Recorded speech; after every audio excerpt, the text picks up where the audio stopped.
She holds up his pen and looks in carefully at the glass window on the inside of it.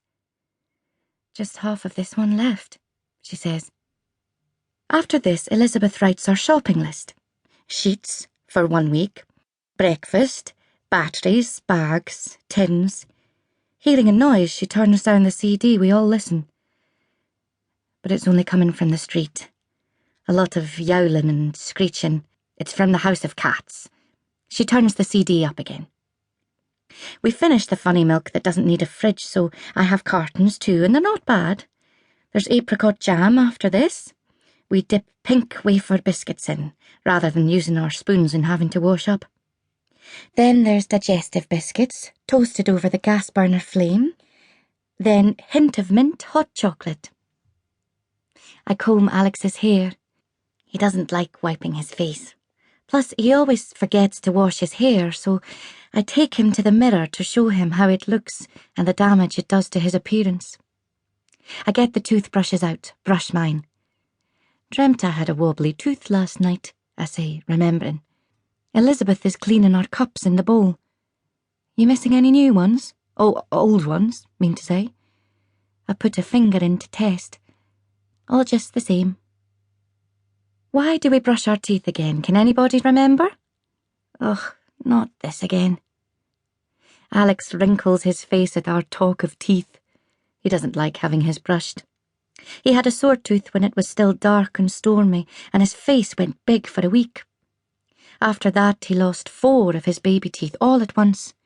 He cried a lot, and it took him ages to get better. Now he has a big gap in his top teeth, with no adult ones in yet. Me. Remember all the good reasons. Alex. Elizabeth says gum disease means sickness going in the blood. Plus, if you swallow a tooth, then you don't get a coin.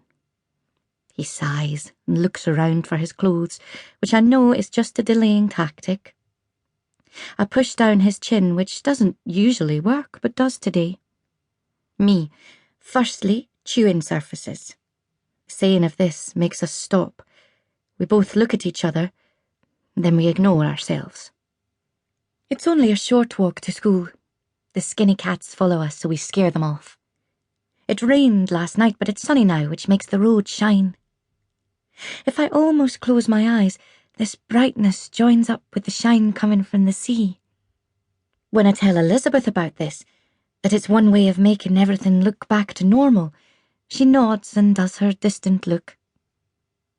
We sit down in our usual classroom seats and unpack our bags. Alex is very fussy about how he sets out his pens. He has to get the colours right before it's good. Elizabeth sits beside Alex, then we wait for the McNeil brothers.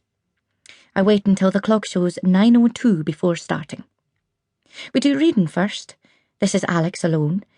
Elizabeth leaves it to me, so I give him plenty of praise and tell him he's a good communicator. I put a star in his reading book, then get him to read it again in his head. Then we do writing. I draw 2 lines in Alex's book, ask him to do his best vowels. After this, we do words, then sentences. While he's doing a story, I take myself aside. In my head, I think, all right, Rona, read this page to this page. Then do a story where you use plenty of wow words, and especially these: frog, dainty, wolf, tiredly. Elizabeth is about to start her lesson when Callum Ian comes in with Duncan following after him. Duncan is wearing his hood up high today, the way he does when he wants to be invisible. They take a seat as far from us as possible.